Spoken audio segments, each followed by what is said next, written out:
Thanks, Thanks, Chris. Chris. Marcie, so good to see you again. No, likewise. Yeah. Awesome. So thank you for taking the time. Been looking forward to this. So I think, before we get started and talking about the things that you're doing currently at Cadillac, I'd love to kind of take a step back and talk about some of your previous roles and how, your agency experience sort of prepared you for some of the things that you're doing right now as a marketing client right now. Yeah, I think I'm probably like one of the oldest people in media these days. I feel like everybody keeps getting younger and younger. Yeah, my career started early off, right out of college in experiential marketing, doing the auto show circuit for GM. Branching off, I think, when you're at the agency in that capacity, there's a lot of mobility and opportunity for growth in different areas. So coming off of experiential, I went right into CRM.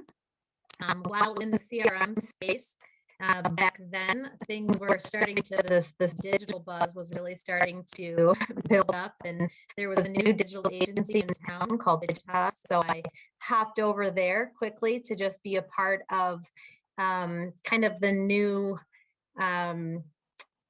space and see how that was going to start evolving.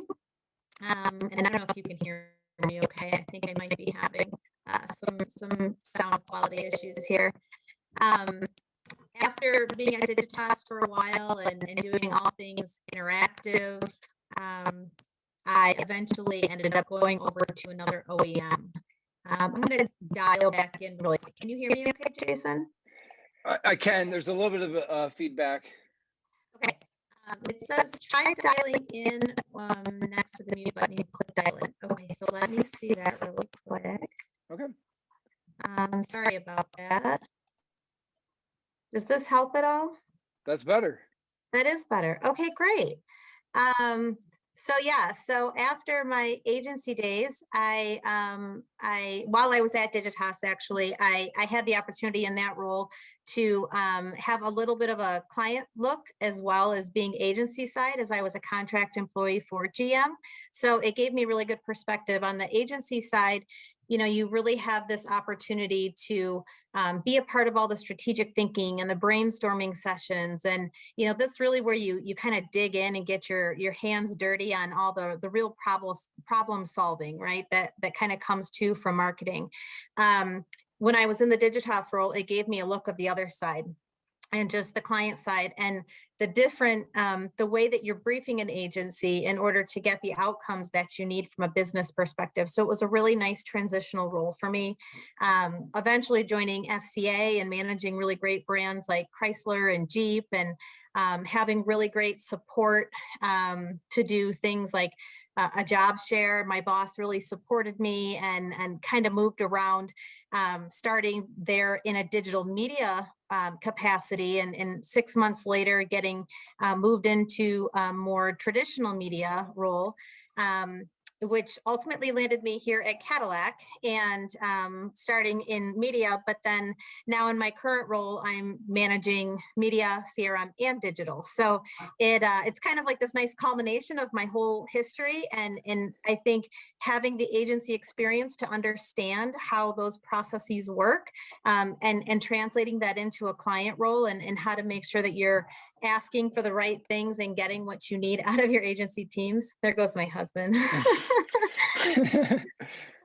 I think it's really good to understand collectively how to best be productive and get the information you need out of your teams, and how to really encourage that strategic creative thinking, and ensuring success of all your campaigns. So I think agency is always a great place to start, and I feel like everybody should have at least a couple of years under their belt there, to really see directionally where you want to head next. Yeah, it's very and smart of you to have that moment early on and say, I think this digital thing is going somewhere. I'm thinking I'm gonna take a run at it. Yeah. In terms of your, once you started to expand your purview and looked at some of the other, the media channels and had oversight over those channels, were there any like aha moments, or, did you have a better understanding of how it all works together, and sort of, how was that process for you? I think it's been interesting because as time has changed and consumer behavior has changed, I think you have these spurts of aha moments, right? So early on, Facebook comes on in. They're this great social platform, and then all of a sudden they decide to do these things with algorithms, and you're like, "Oh, I get it." You're like, "Oh, we need money to actually, reach people." Right. And then you've got things that are like TV, and as streaming comes on, you're like, wait a minute, I thought NBC was linear. And then all of a sudden they have like a Peacock network, and you're like, oh, I get it. Okay. So I think as time goes on and these platforms are continuously changing, there's always going to be aha moments. I think what's important is that as these are happening, and they're bound to happen again and again, that you're able to quickly pivot and shift and think strategically, where are my people, and how then do you pull all the pieces together to really like make sure that they do all have a place, right? And the content specific to all of those places in a relevant way for your audience. Yeah, no, it's the what that's one of the things I love about marketing so much is that it's really never finished. Once you Right. start to think you have it kind of figured out, then suddenly here comes Clubhouse, and it's like, what is that? Like a month ago, I didn't even know what it was, and now, literally everyone's talking about it. It's one of the bigger, startups in the world right now. So it's Yeah. super interesting. So let's talk about the Super Bowl. So Cadillac had an amazing spot in the game. You guys had everything that you would ever want in, a Super Bowl spot. You had star power, you had a callback to an iconic film, and the car looked amazing. So, what was that process like this year, and why was it so important for all of the world's eyes to be on, the all new electric Cadillac Lyric? Yeah, I think in any marketer's mind, I mean, the opportunity to be in Super Bowl is one of those that you're always excited to be a part of. Um, it feels like it's always a crazy situation too, right? You spend so much time evaluating if the opportunity is right and if the creative's right, and is it the right time for your product? And then all of a sudden the stars just align and everything is moving fast and furious, and you're on your way to the Super Bowl. This year's no different for Cadillac. I think every brand that's in that game and in that advertising space really wants to make an impression. So as you mentioned, having star power is one of those key, I think, ingredients to success. With Timothy Chalamet and his, army of fans, we felt really good about that. I'm personally a Winona Ryder fan, so I thought that was great to be able to work with her. But leveraging them in a way that can really help tell the story of our product was just so fun to be a part of, right? I think the classic story of scissor hands and him not being able to use his hands for really anything without destroying it was a great way to show how our hands-free driving system works, and just the technology and innovation that exists. And we had that opportunity to tell that feature story in whether it's Escalade or any of our sedans for this year. But we chose intentionally to show off our new electric vehicle, the Lyric. So obviously the volume of eyeballs in that media property is just one that, for us, in wanting to kind of announce that we're really getting close and we're getting serious about this electric vehicle game, it was a ripe opportunity for us. And so we seized the moment, and our creative team just nailed it. I think all the countless hours and the work that went in, it really showed off well on that Sunday. Yeah, no, it came across brilliantly, and I thought that you know, um, the creative was spectacular, but the car, I think, was the star of the show. Honestly, I looked at it and I was like, it looked amazing. So you guys did a great job of that. It is stunning in person. It is absolutely beautiful. I can't wait for everyone to see it. Yeah, so honestly, I mean, we're all currently living through history right now, and honestly, GM and Cadillac are very in this interesting point in their corporate lives, and um, GM has announced that they are only going to sell zero emission vehicles by 2035. Mhm. So how is Cadillac sort of adopting to that all electric future?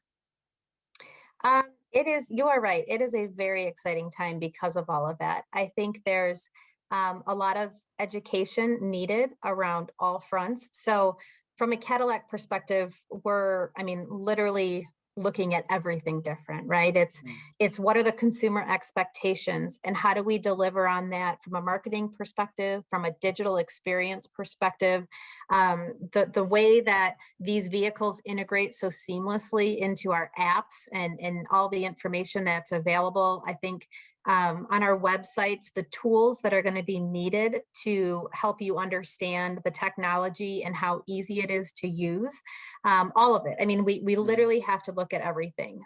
We're looking at our dealer infrastructure. We're looking at the buying process.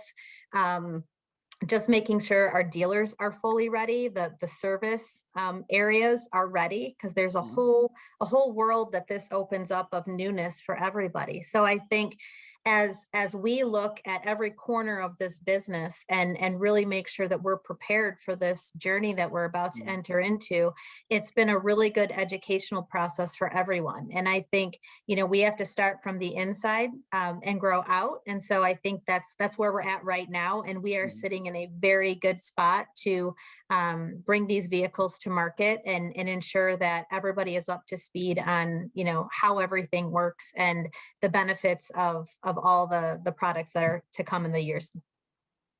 Yeah, it's honestly, I feel like it's going to put a lot of pressure on marketing and communications to let everyone know, sort of that the big, the big objection of, how does this work? Where do I charge it? Like how easy is it? How long does it take? And I think there's going to be a lot of pressure on, all of our media channels as well as the marketing department overall to make this sort of like come across as very easy and a step forward. Yeah, and it's unique, right? Because I mean, we've been gas vehicles for hundreds of years, so there hasn't really needed to be this educational process. That in order to get the EV adoption that we're looking for, we're going to have to do a really good job in marketing with our content creation, with our distribution, and how do you get that out there? And so, as a marketer, it's exciting because you get to Mhm, do something different and really think differently about how would you approach this if now what and where technology is heading, right? So I think mhm. it offers a really great opportunity. It's going to be a very exciting next 5-10 years. So Mhm. Yeah, I totally agree. So question, so as we sort of look back to one of the more recent launches, so Cadillac launched the all new Escalade with a celebrity spokesperson with Regina King last year. Um, why was it important for you to have a recognizable face, alongside with the Escalade? yeah, I think Escalade is again one of those iconic vehicles, right? It's been a part of so many cultural moments and such a an interesting product that is mentioned in songs and in music videos and you name it. Everybody kind of already knows Escalade and what it was. So our job really was trying to share what's new with Escalade, but give it the proper I guess celebration that it deserves. So as we looked at our campaign and everything that our Cadillac owners stand for and their drive and their desire to do more and to be more and to continue growing, we found Regina King as a prime representation of everything that we stood for and her really just her ambition and kind of a never stop arriving type of moment. So I think what that does for us as marketers is it allows consumers to really visualize and relate to that person as a celebrity and what they stand for. So Regina being someone that started as a young actress in certain movies that has eventually become now a director of films herself. um, you kind of see that drive and that move of success that she has made in her own personal life and career. And that's something that I think people want to emulate and they can really respect and get behind. So I think Regina was just a perfect representation of what we stand for here at Cadillac and really working hard and celebrating your successes.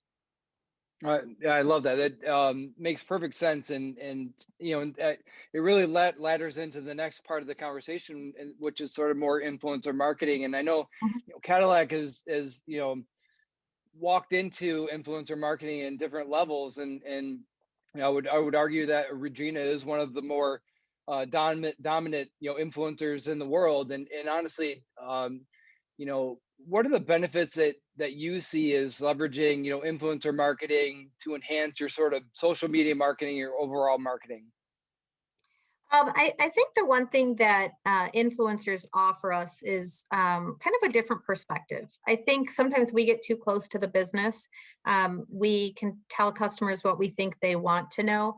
But I think there's a certain level of credibility when someone else is telling you something about a product. So what that offers us is for a way to tap into influencers that we can make sure that their audiences are the people that we're trying to target, and really add a different voice of kind of perspective, a different point of view, and really allow them to use their own way of storytelling Mhm. to get kind of product features and messaging across. I think it's one of the things that we try to do best as possible is really leverage our influencers for longer term relationships. We don't really like to do a program and then walk away from that influencer. We try to create these friends of brand moments where we can continuously work with a recognizable face, several times, so that it really adds credibility to what that influencer is saying. And we let them say it in their own voice, right? So we're not forcing an agenda. We want them to truly, drive a product, give their honest opinion, give their favorite points about the car in a way that feels very authentic to who they are in their Mhm. space. It takes a lot of courage and a lot of the ability to sort of give them that platform and that palette. I think it can be a scary area, but when you Hmm. have really solid products, there you Hmm. don't really have anything to be afraid of. So Right. our current lineup is just incredible, and the quality of the interiors and the innovation that we're coming up with. I mean, I don't ever have to worry about giving a product to someone because there really isn't a whole lot of bad to say. So Right. while I think it probably could be risky in some cases, I think we're pretty confident when we're giving people vehicles to drive that that's going to be a positive experience. I love it, and I love that perspective. I guess in your perspective, what are the essential elements of a successful influencer marketing campaign? I think we go through the standard vetting process to make sure you don't have a criminal record and you're not going to say anything that's offensive, or you don't already have prior automotive partnerships and things of that Mm. nature. But I think it's really important for us to make sure that their audience meets our demographics. And a lot of times we're able to tap into our M1 audience groups that we've identified, and target those people directly. Other times we just look at the demographic information. I know in working with influential, we've been able Mm. to kind of see the who's behind the influencer and not Mhm. just the influencer's own personal demographics. So that's really helped us quite a bit. But I think more importantly, we really try to find someone that has something unique, right? Mm. And we really want to make sure that it aligns with Cadillac and what we stand for as a brand, and allow them to, in a really great way, make sure that they also have the ability to create really quality content. So there's a couple things that we're looking for. I mean, reach is always nice, right? We want to Mhm. make sure that you have a sizable audience, but I think also the quality of the content that the influencer is able to create and the usage rights of that content is going to be really, really critical for us to understand if we can use that in other mediums, whether that's CRM or on our website, Mm. or in our social media posts alone. So there's several criteria that we do look at, but at the end of the day, we're constantly learning and we're looking at the performance, and having that ability to know what worked really well in one influencer campaign and modifying, for future use has always been a really important part of the that whole piece for us. Got it. Yeah, it's so interesting too, can watching these influencers sort of create their brands. They become very Yeah, savvy marketers, and there is this very um, interesting give and take in terms of, the things that you want to say, and then the lens that they have and their creative voice. I think there's a lot of things that, you know, honestly, that I can learn and we can learn from them as, these, individual small business owners essentially doing their own thing with their own brand. absolutely. Yeah. And I think, one of the other things that for Escalade, we had a pretty robust influencer strategy. And as a team, we had kind of put out this like Escalade everywhere mission. And Mhm. we knew as one marketer alone, we couldn't be everywhere. So it was really important to make sure that the everywhere was reaching new audiences and bringing them into the brand. And I think that's another part of what influencers can really do Mhm. for you is introduce your brand to someone that maybe wouldn't have considered you prior. Mhm. So I think it's really important to, just kind of take a look at that. And these are, these influencers are brands of their own. And so Mhm. you have to kind of make sure you're aligning with really key people. Yeah, and interesting too, because I can imagine that you want to balance that because you do have your core audience that you do know that will eventually buy or will consider buying. Yeah. Then you also have that sort of that peripheral where you do want to sort of introduce the brand outside of, the people who are already looking at you.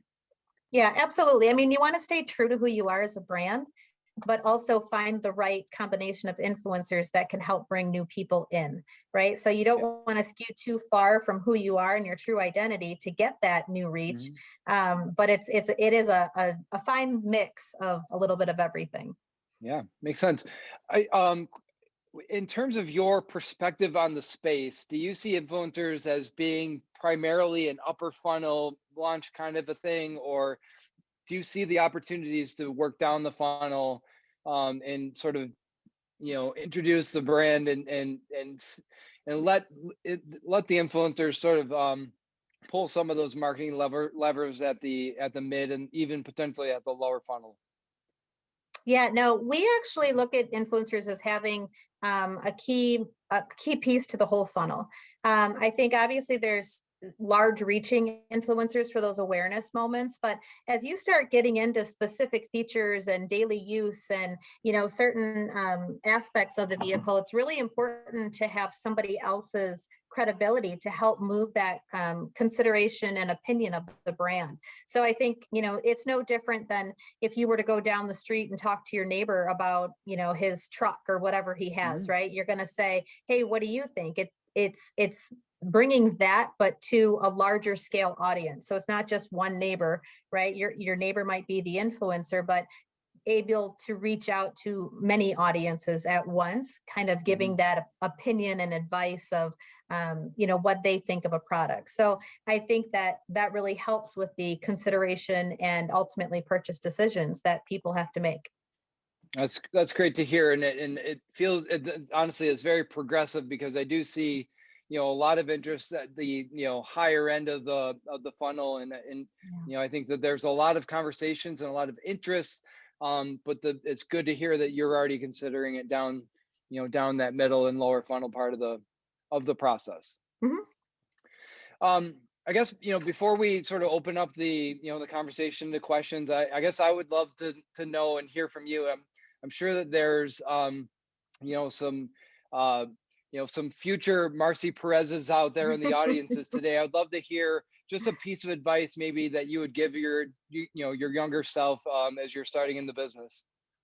um, I think I would just tell somebody to do what's right for the right reasons, right? Don't be persuaded by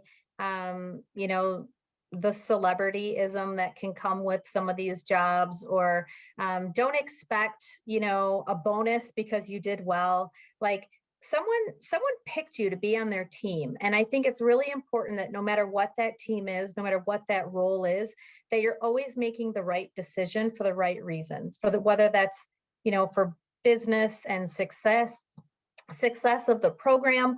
But I think it's just really important to really be authentic, and over time you are going to be recognized for always making those really right decisions.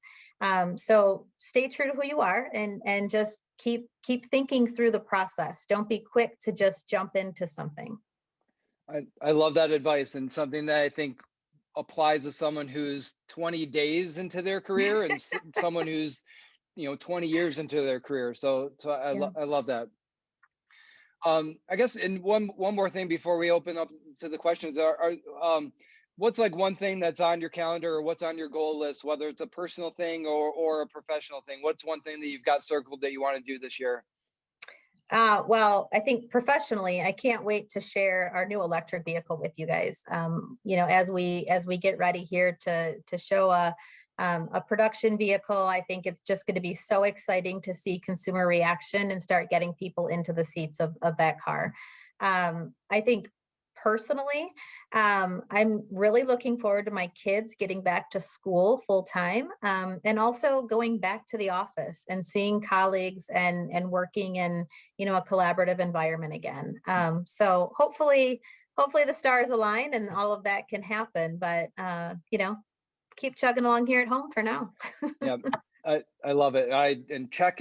I love those two things as well. So I can't wait. Cool. So Chris, I don't know how to work this and understand if there's questions or how this comes up.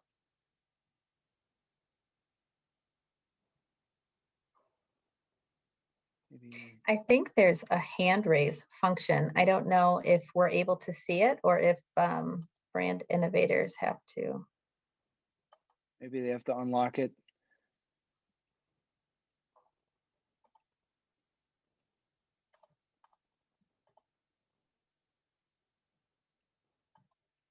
Q&A? No. It says that at the bottom.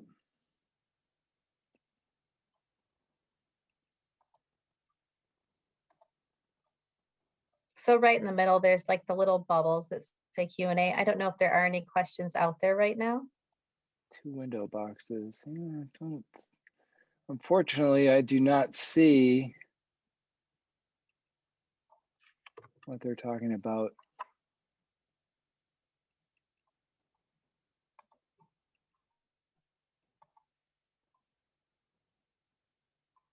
Okay, all right, I see a few. Got it. All right. So let me see here. Okay, so as leaders, Marcie, this will be for you. You're always developing your abilities. What skills would you like your marketing team to develop this year? My marketing team personally, I think we're always looking for people that have the ability to I guess the general curiosity for more. And that's something that I think just encouraging your employees to seek out and participate in panels like this or industry events or see what competition is doing, and understanding how that might be applicable in your space, whether we're in automotive, but there may also be things that non-automotive companies are doing, and if it's gaining traction and attention, like how would you translate that into your line of business? So I think what I would encourage for all employees is just to have that general sense of curiosity and interest, and don't just settle for what you're doing right now and well, this is the way we've always done it. Like try to mix it up, try to do something different, and look for those opportunities anywhere you are. I love that. Great advice. And I hate this is how we've always done it. And yeah, one of the things that I've been able to enjoy with this new role is sort of, you do develop some different learnings and different muscles as you work on other pieces of the business, and, folks like you and I have been on automotive most of our careers. It's great to understand that, how QSR approaches something, or entertainment or retail. There's a lot that you can learn there. Mm-hmm. Absolutely. So yeah, so this is a very similar question. So and I don't even know if I would even consider Cadillac a heritage brand, but what what can, heritage brands learn from newer digital first brands from when it comes to authentically marketing? And I don't know if Cadillac is looking at Gen Z, but specifically like a younger generation like Gen Z.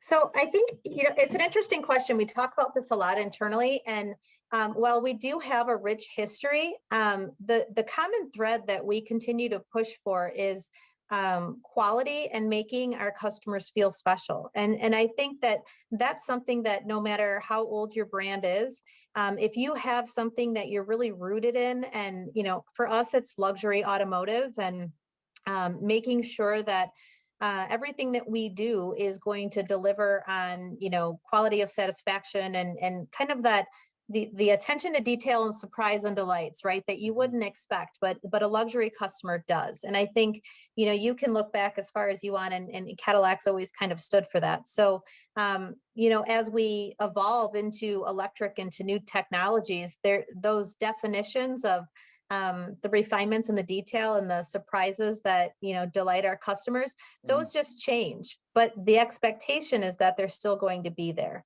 So I mean, I think now expectations are largely around technology, and I think when you can just kind of ramp those up a little bit more than to what just the basic need is, then that's really where that excitement and drive for more comes from. Yeah, and I think it's interesting too, because I feel like the speed of innovation is accelerating a little bit. And I think, Mhm.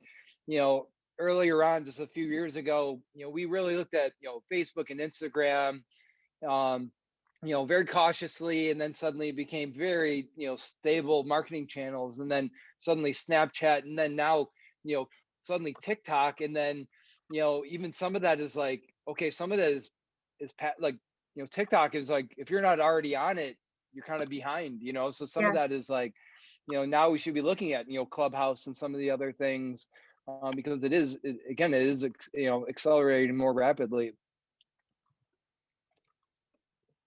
All right, guys. Well, I'm so sorry. Obviously, we had a couple of technical issues. Marcie, No thank worries. goodness your sound glitch like fixed like that, so that saved the I'm day. I'm glad to hear that. That's great. And this is Jason's first time doing this. I hope we didn't scare you off. You are a great moderator. Obviously, there's some things we could just get up to speed in the future. But Marcie, thank you so much. Cadillac is an amazing brand. We're honored to have you on, and hope we can bring you back sometime in the near future. Thank you. I appreciate your time today, guys. Absolutely.